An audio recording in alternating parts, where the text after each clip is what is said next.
Doctor Padma குர்மேத் ஒரு healer. அழிந்து கொண்டிருந்த ஒரு பாரம்பரியத்தை மீண்டும் உயிர்ப்பித்தவர். ஹிமாலயத்தின் அமைதியில் 2500 ஆண்டுகள் பழமையான ஒரு சிகிச்சை மரபு அழிந்து கொண்டிருந்தது. சோவா ரிக்பா நாடி துடிப்பை கேட்டு அரிய மூலிகைகளால் குணப்படுத்தும் மருத்துவம். சில மரபுகள் காலத்தால் அழிக்க முடியாத அளவுக்கு புனிதமானவை என்று டாக்டர் பத்மா குர்மேத் உறுதியாக நம்பினார்.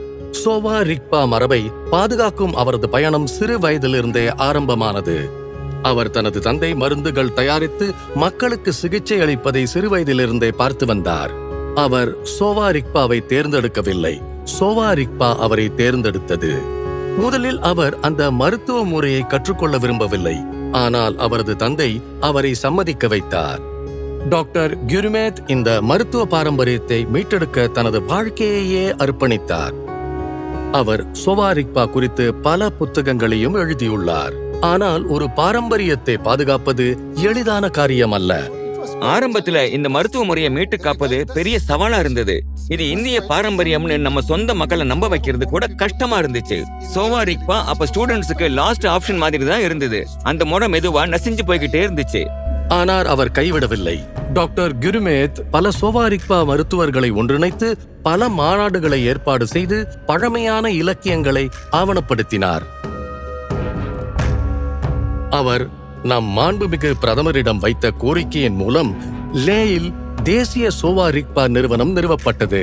ஆனால் அந்த போராட்டம் இங்கு முடிவடையவில்லை.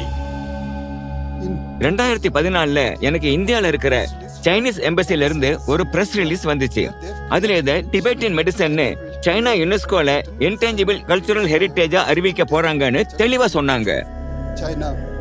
டாக்டர் குர்மேத் அனைத்து ஆதாரங்களையும் துணை ஆவணங்களையும் திரட்டி ஒரு விரிவான டோசியரை தயாரித்தார்.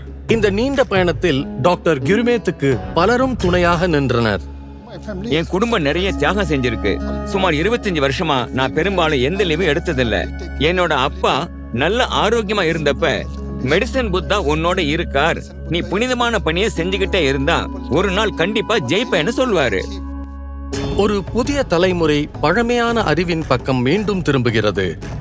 டாக்டர் குர்மேத்தின் இடையறாத உழைப்பால் சோவா ரிக்பா வெறும் உயிர் பிழைத்தது மட்டுமல்லாமல் அது புதிய வாழ்வை பெற்றுள்ளது.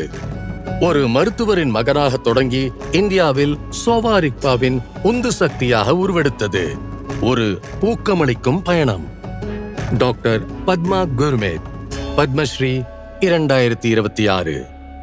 கோடி கோடி நமஸ்காரம்.